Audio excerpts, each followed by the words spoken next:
Welcome to Penrose Learning, where we make understanding easy.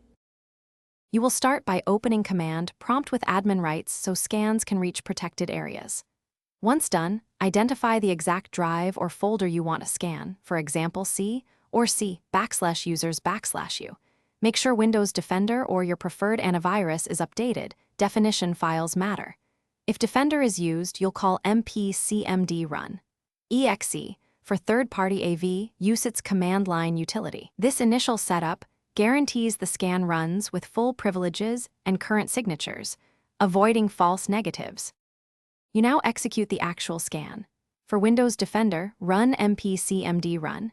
exe with scan and specify scan type 2 for full folder or full drive scans. Use scan type 1 for quick checks.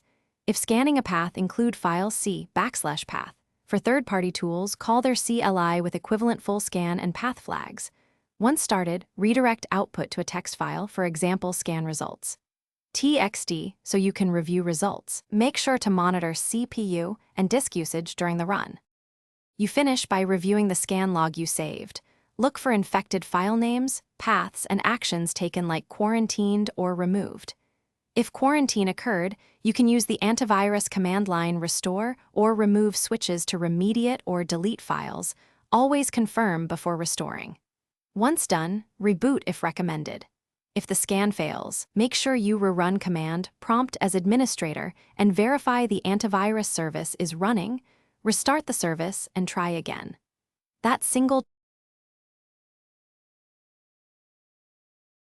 Thanks for watching. If this was helpful, leave a like and consider subscribing. See you next time.